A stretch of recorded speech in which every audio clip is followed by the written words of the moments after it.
المستقيم صراط الذين أنعمت عليهم غير المغضوب عليهم ولا الضالين آمين. الحمد لله رب العالمين والصلاة والسلام على أشرف الأنبياء والمرسلين وعلى آله وصحبه أجمعين. رب اشرح لي صدري ويسر لي أمري واحلل عقدة من لساني يفقه قولي ولا حول ولا قوة إلا بالله العلي العظيم. Alhamdulillah, kita panjatkan kesyukuran kepada Allah Subhanahu wa taala. Pada malam ini Allah izinkan kita berada dalam majlis ilmu. Mudah-mudahan dirahmati dan diberkati oleh Allah Subhanahu wa taala. Tuan-tuan, kita sambung muka surat yang ke-29.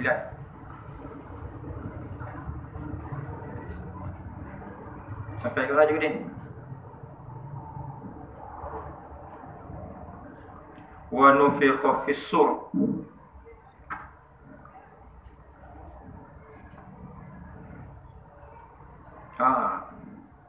Alladhi kana. Tuan-tuan yang dirahmati Allah Subhanahu wa taala, habis cerita tentang Raja Zulkarnain dan juga makhluk perosak yang bernama Ya'juj dan Ma'juj, di mana Allah Subhanahu wa taala mengakhirkan cerita Raja Zulkarnain dan Ya'juj dan Ma'juj dengan firman-Nya, wa tarakna ba'dahum yawma idzin yamuju fi ba'd wa nufikha fis sur fajama'nahum jam'a. Tuan-tuan yang dirahmati Allah Subhanahu wa taala, kata Allah, dan kami tinggal setengah mereka itu bercampur dengan setengah.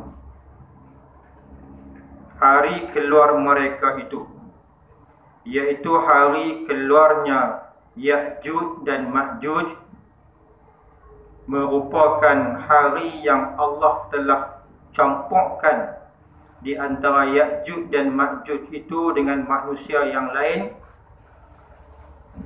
bagi menandakan akan berlakunya kiamat, di mana Allah sebut dalam surah yang lain, hatta idza futihat Ya'juj wa Ma'juj wa hum min kulli hadabin yansilun.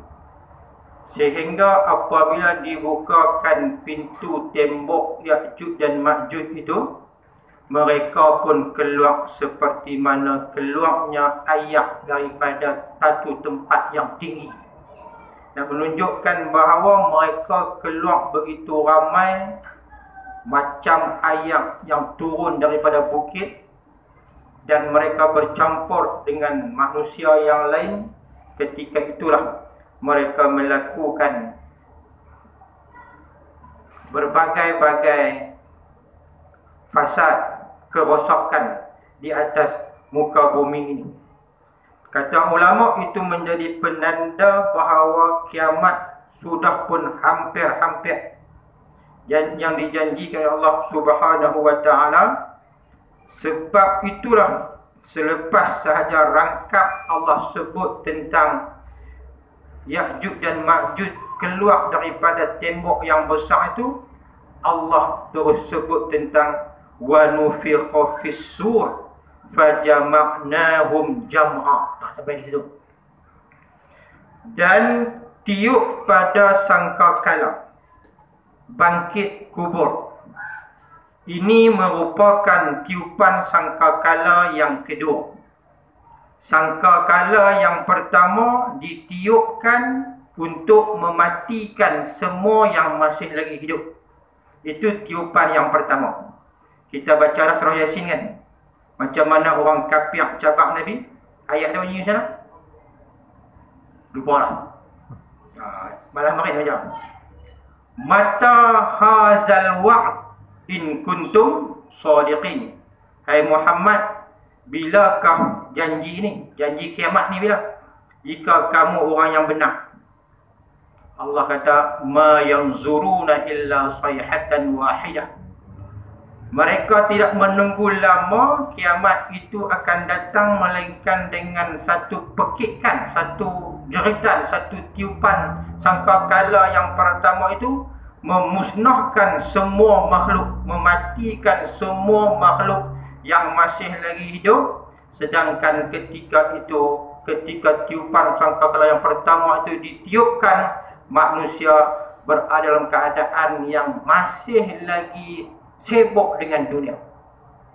Semua mati tuan-tuan. Wa nufikha fis suri fasa'iqa man fis samawati wa man fil ardh. Ditiupkan sangkakala yang pertama itu ke semua makhluk yang ada di langit di bumi, semuanya mati. Kullu man 'alaiha fan wa yabqa wajhu rabbika dzul jalali wal ikram. Semuanya musnah melainkan Allah Subhanahu wa taala saja. Makhluk yang paling akhir mati adalah malakul maut. Malakul maut lah makhluk yang paling akhir dia mati. Dia cabut nyawa dia sendiri. Ketika dia cabut, dia tu sakit rupanya. Kalau macam ni lah aku tahu, sepatutnya aku cabut nyawa orang beriman ni secara pelan-pelan. Jadi malakul maut pun mati, semuanya mati. Termasuklah kematian pun mati. Kematian pun mati. Jadi tuan-tuan, ditiupkan sangkakala yang pertama semuanya mati dalam keadaan terkejut manusia. Kerana apa? Nabi kata, wan nasu fi turuqihim wa aswaqihim wa majalisihim. Ketika itu manusia berada di jalanan, duk bayar betul. Waktu tu manusia sedang duk jual beli di pasar raya. Manusia masih lagi berhibur di majlis-majlis hiburan dan sebagainya. Dan berlaku pula tiupan sangkakala yang kedua yang disebutkan di sini, wa nufikha fis-sur, yang kedua itu bagi tujuan apa? Fajama'nahum jam'a. Allah himpunkan kesemuanya makhluknya daripada mula-mula dulu sampailah yang terakhir. Di antara dua tiupan sangkakala ini, Nabi sallallahu alaihi wasallam menyebut memakan masa 40 sanah, 40 tahun. Tiupan yang pertama bagi mematikan yang masih lagi hidup, dan tiupan yang kedua adalah untuk menghidupkan yang mati. Jadi tiupan yang kedua itu wa nufikha fis-suri fajama'nahum jam'a, bagi tujuan untuk Allah Subhanahu wa taala menghimpunkan seluruh ciptaan dan makhluknya. Sebab itu tuan-tuan, Nabi pernah sebut dalam satu hadisnya yang mana Nabi sebut kaifa an'am, bagaimana aku nak seronok, wa sahibul qarni qad iltaqamal qarn,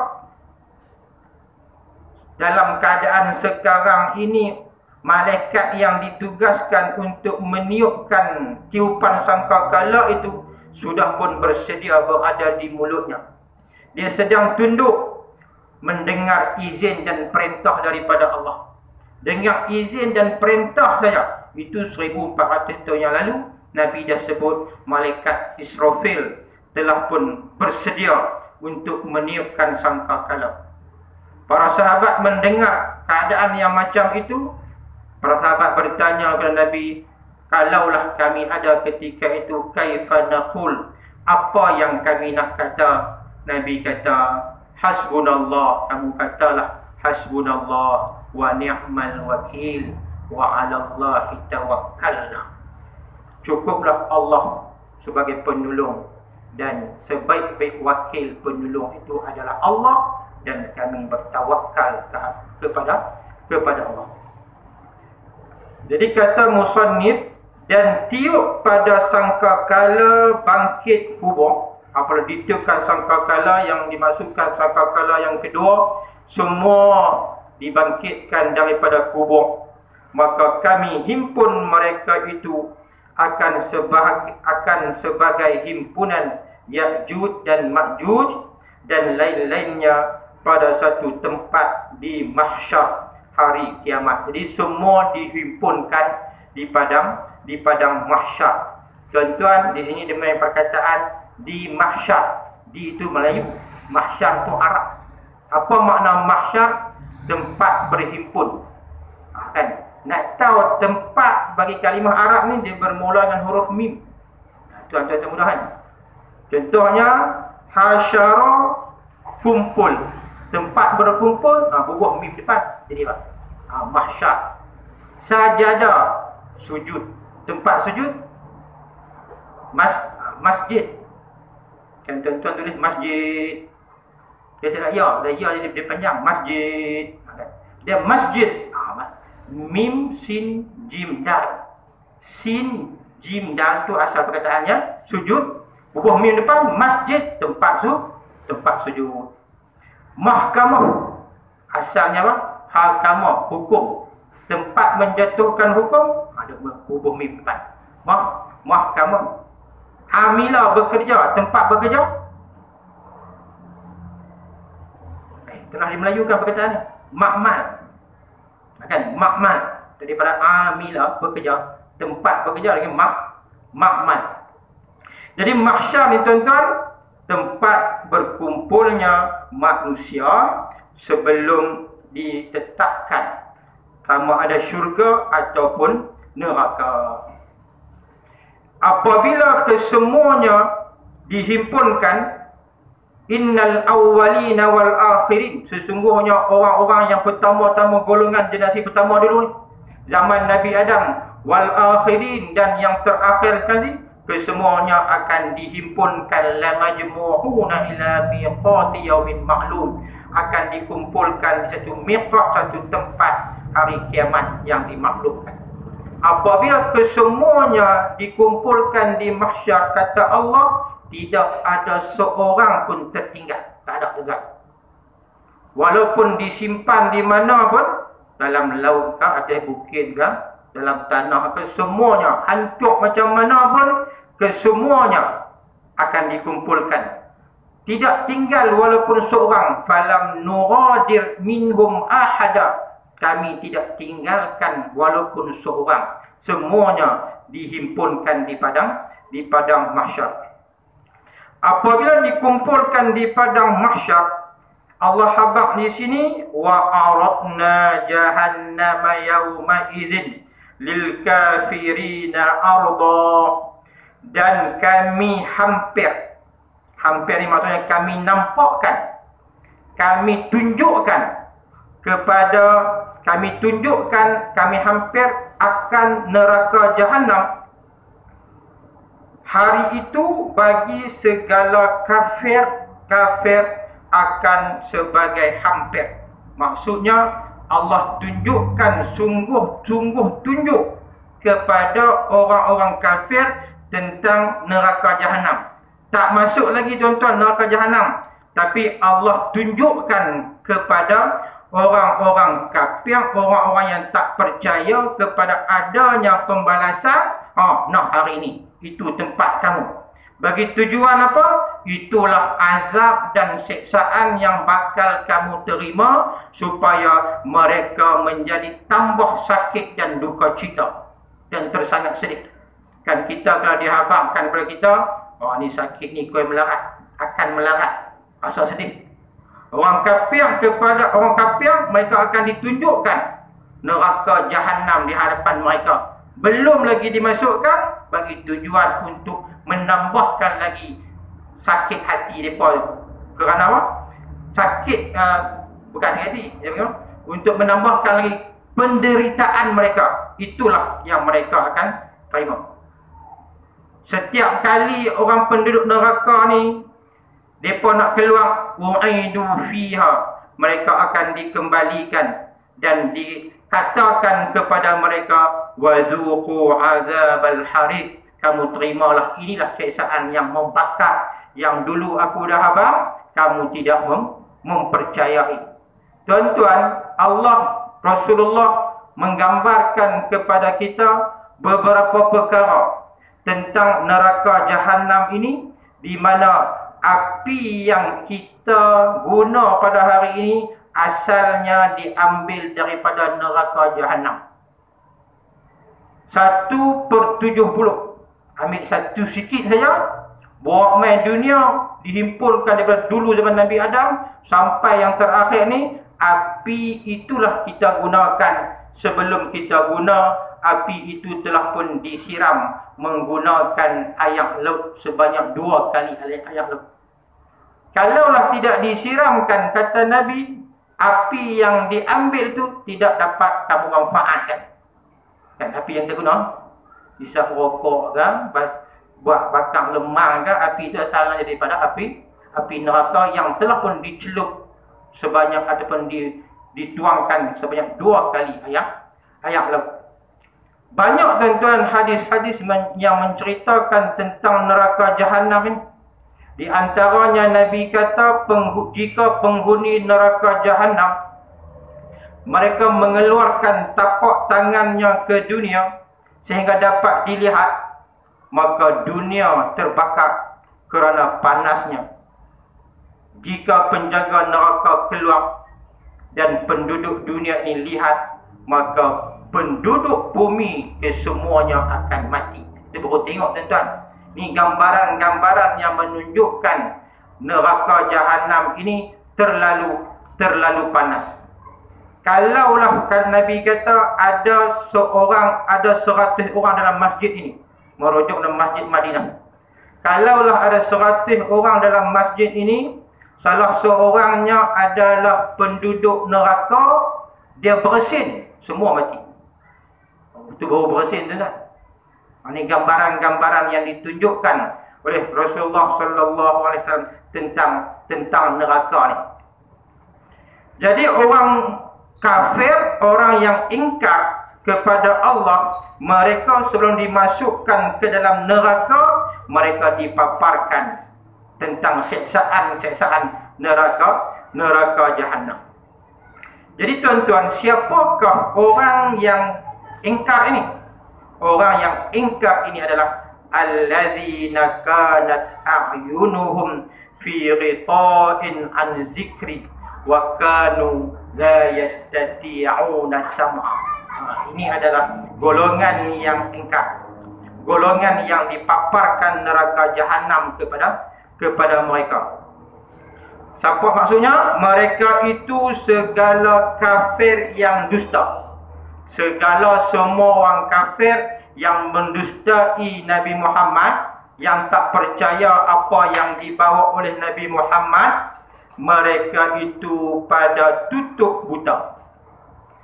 Jadi tuan-tuan, orang yang tidak mahu menerima apa yang dibawa oleh Nabi Muhammad sallallahu alaihi wasallam, Al-Quran istilahkan mereka ni sebagai buta. Buta daripada melihat kebenaran yang dibawa oleh Nabi. Ada ayat sebut tuli, tak boleh dengar kebenaran yang dibawa oleh Nabi sallallahu alaihi wasallam. Sebab itulah Allah Subhanahu wa taala menyebut orang yang tuli, pekak, buta daripada melihat dengar kebenaran ini, mereka ini ada hati. Lahum qulubun, mereka ini ada hati, tetapi hati itu la yafqahuna biha, hati ini tidak dapat memahamkan mereka. Walahum a'yun, mereka ada mata, la yubsiruna biha, mata tidak dapat melihat kebenaran.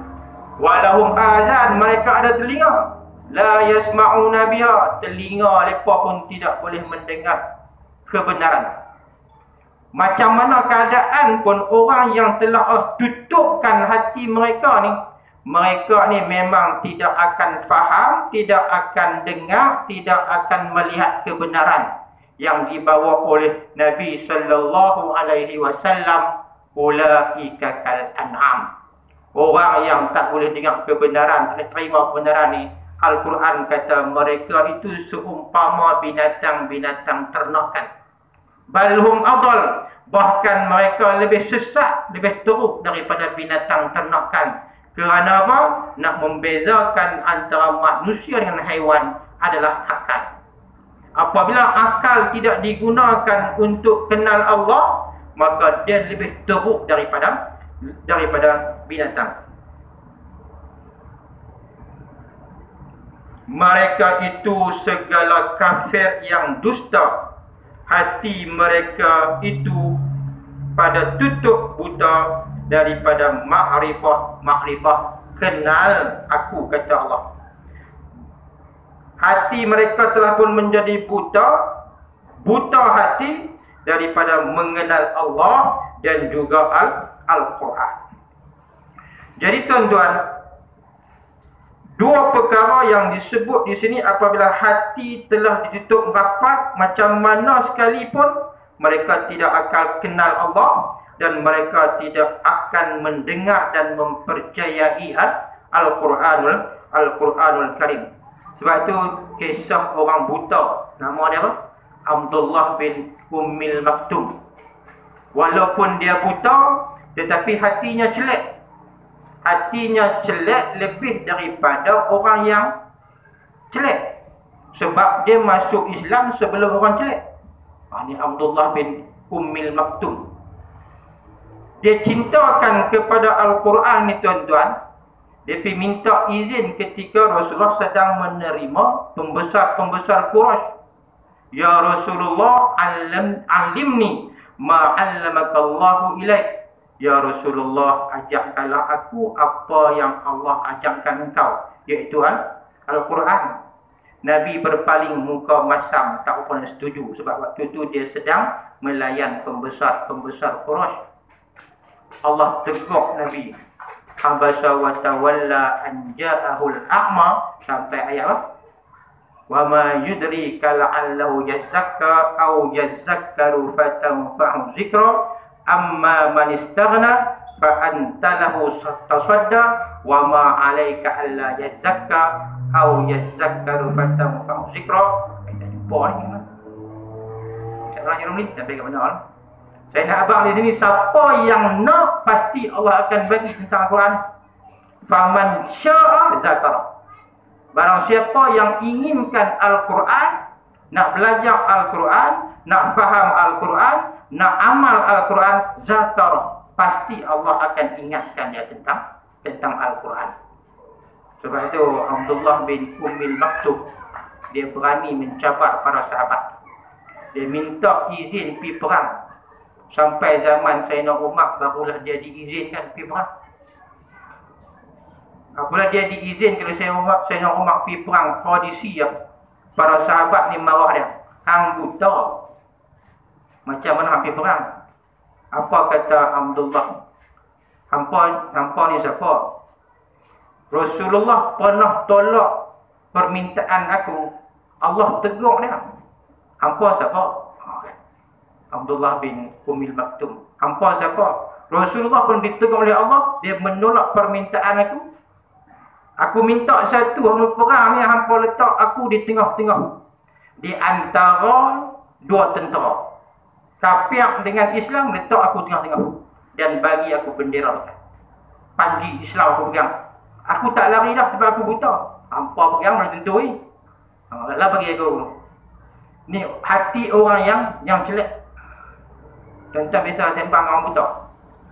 Saya bukan sembang, saya biasa duduk tengok bola dengan orang buta. Jadi dia habaq saya, penalti tu. Apabila penalti, gol, dia tak penjaga gol buta. Sebab apa? Sepak belah kanan, serta belah kiri. Kita buta marmah. Ni tu Arab lah, tu Arab buta ni. Dia kata penjaga gol buta. Jadi tuan-tuan, orang buta yang sebenarnya hati mereka cerah. Jadi Abdullah bin Ummil Maktum, orang yang buta tetapi hatinya cerah, dan orang yang membelakangkan Al-Quran, mereka ini termasuk di kalangan orang yang Allah akan tunjukkan neraka Jahannam kepada mereka. wa kanu la yastati'una sam'a, dan adalah mereka itu kafir-kafir, tiada kuasa mereka mendengar. Jadi orang kafir-kafir terhadap Al-Quran ni, mereka tidak mampu untuk mendengar kebenaran daripada Nabi barang yang dibaca atas mereka itu, iaitu Al-Quran. Kerana setengah benci baginya, maka sebab tiada beriman mereka itu. Jadi orang-orang kafir kepada Nabi Muhammad ini, sebahagian setengah daripada mereka disebabkan mereka rasa benci. Rasa benci terhadap Nabi Muhammad menyebabkan mereka tak beriman. Ini adalah Yahudi dan Nasara. Kerana Nabi Muhammad bukan di kalangan bangsa Bani Israel.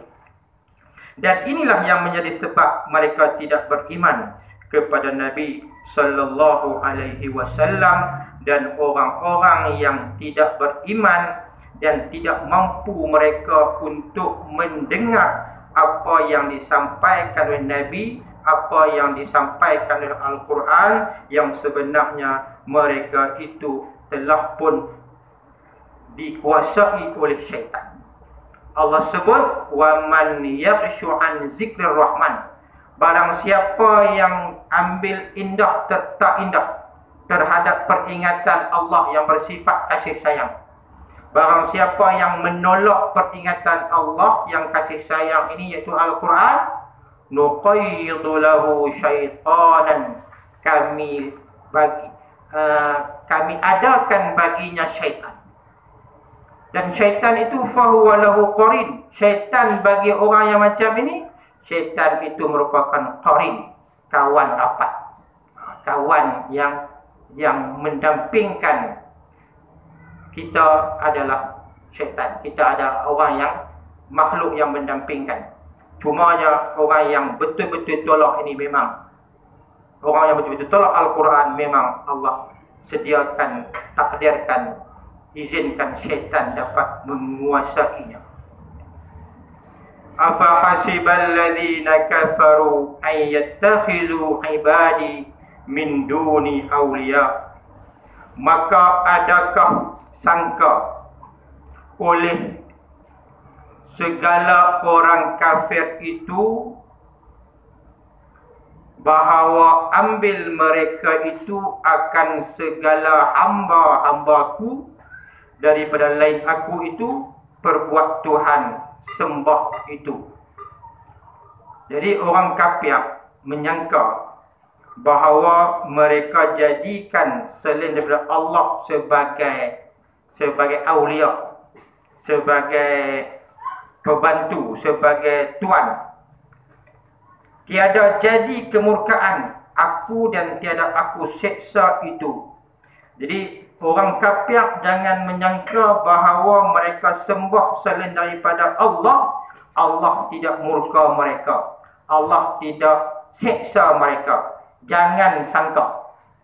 Sesiapa yang sembah lain daripada aku seperti malaikat, ada golongan yang sembah malaikat, dan Isa, ada yang jadikan Nabi Isa itu sebagai anak Tuhan, dan Uzair seperti golongan Yahudi yang mereka menganggap Uzair ini adalah anak Allah.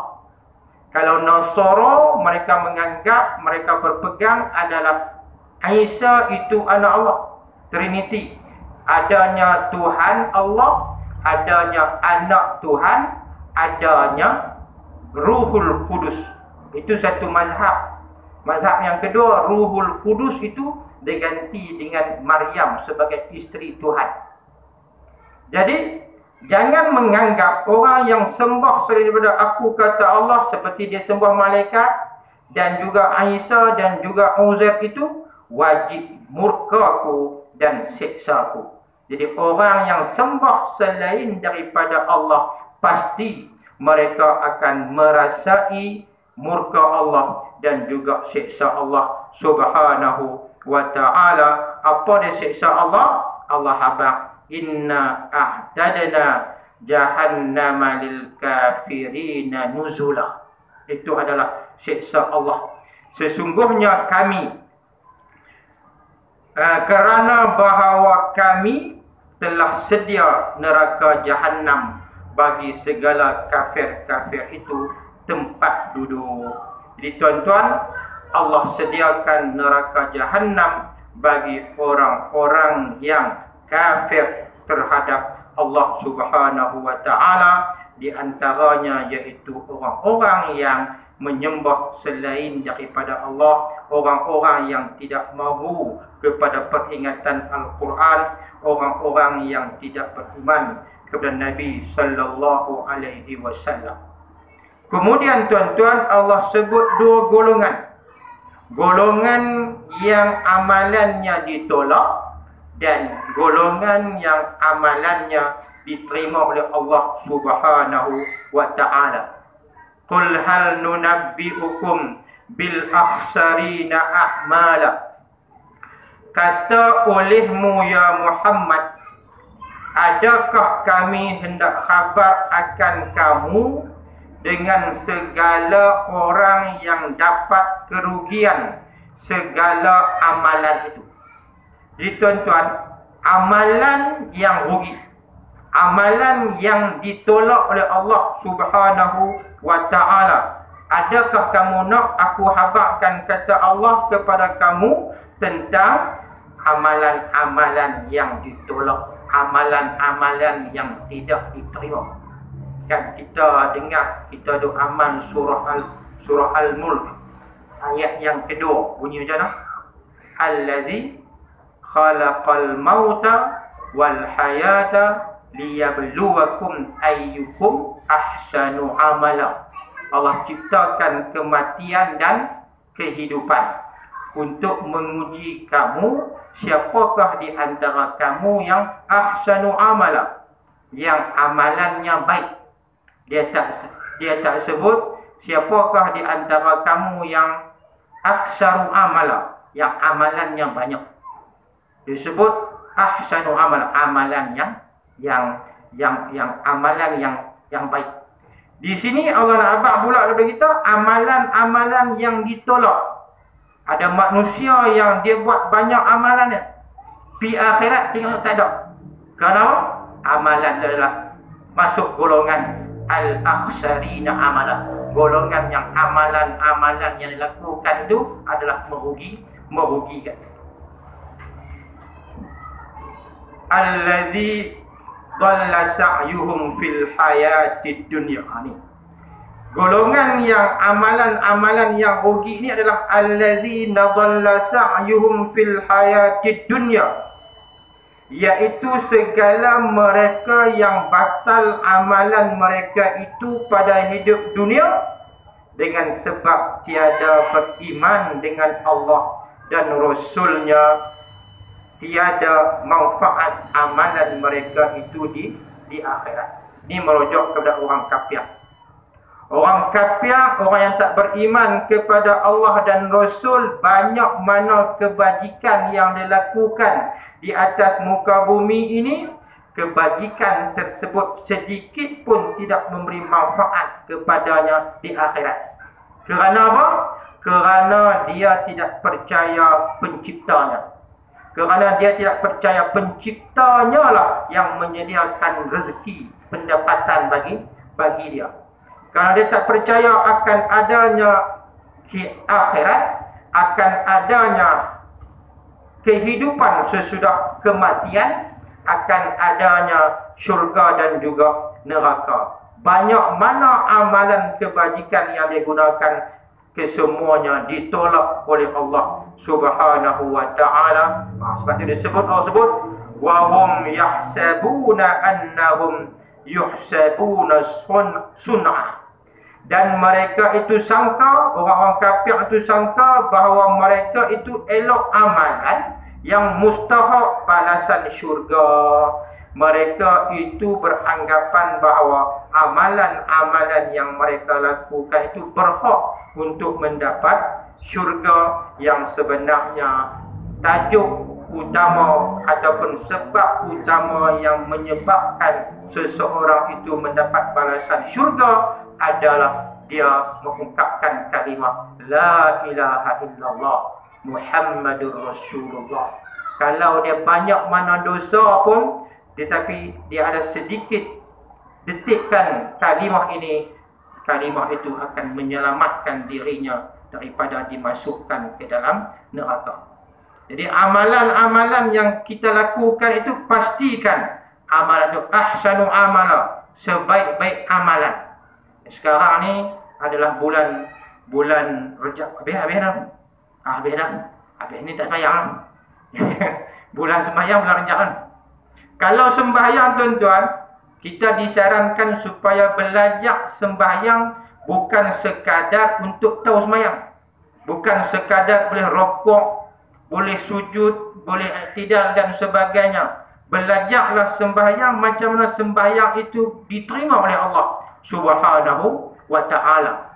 Itulah yang disebutkan ahsanu amala, sebaik-baik amalan. Walaupun sedikit, tetapi amalan yang dia buat itu adalah amalan yang sempurna, iaitu yang pertamanya menepati syariah, dan yang keduanya adalah ikhlas lillahi ta'ala, semata-mata kerana Allah Subhanahu wa ta'ala. Ulaika alladhina kafaru biayati rabbihim wa liqa'i. Allah sambung lagi, orang yang amalan-amalan mereka ini tidak diterima ataupun rugi amalan mereka ini adalah bermula mereka itu segala mereka yang kafir dengan segala ayat tauhid Tuhan mereka itu.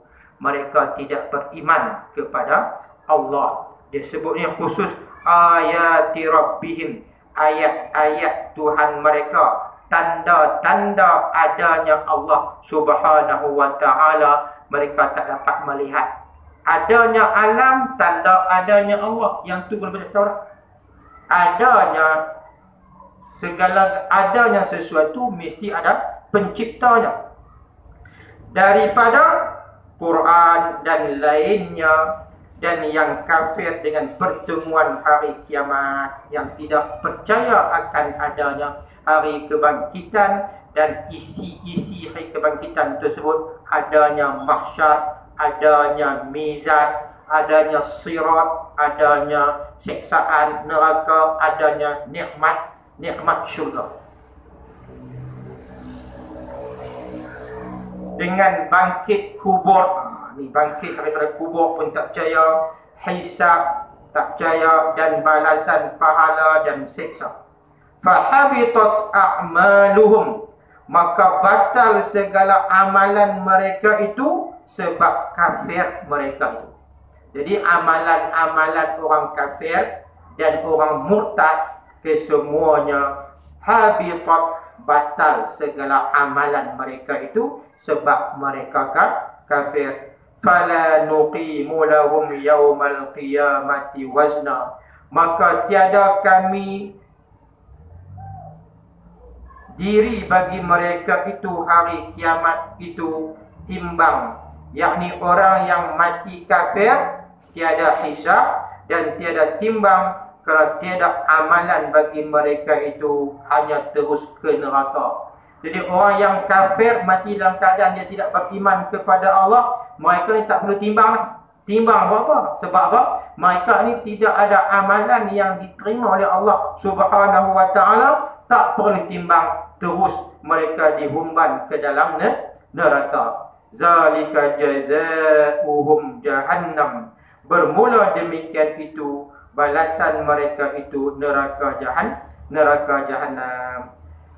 Bima kafaru wattakhudhu ayati wa rusuli huzwa, dengan sebab kafir mereka itu dan ambil mereka itu akan ayat Al-Quran aku dan Rasul aku perbuat olok-olok. Jadi mereka dimasukkan ke rakam mereka, balasan yang Allah sediakan kepada mereka adalah neraka jahannam, disebabkan mereka ingkar, kufur, dan mereka jadikan ayat-ayat Al-Quran, mereka jadikan Rasul-Rasul putusan Allah itu huzwa, olok-olok. Kan, daripada umat dulu sampai umat Nabi Muhammad, kebanyakan umat-umat itu akan tuduh Nabi-Nabi mereka sebagai majnun. Nabi Muhammad dituduh gila, Nabi-Nabi sebelum Nabi Muhammad juga dituduh sebagai gila. Bahkan mereka mempermainkan ayat-ayat ataupun apa yang disampaikan oleh para Nabi. Macam yang saya sebut tadi dalam surah Yasin, mata hazal wa'du, ay Muhammad, bila lagi janji-janji yang engkau janjikan ni, bila lagi akan berlaku gempa bumi, bila lagi akan berlaku kiamat. Kemudian tuan-tuan Allah berfirman seterusnya tentang orang-orang yang beriman dan balasan kepada mereka, iaitu Jannatul Firdausi nuzula. InsyaAllah kita akan sambung pada pertemuan yang akan datang. Wallahu a'lam bissawab. Yang baik itu daripada Allah, salah dan silap kelemahan dari saya. Aqulu qawli hadza wastaghfirullahal azim li wa lakum wa lisa'il muslimin wal muslimat fastaghfiruhu innahu huwal ghafurur rahim. Subhanakallahumma wa bihamdika asyhadu an la ilaha illa anta nastaghfiruka wa natubu ilaik.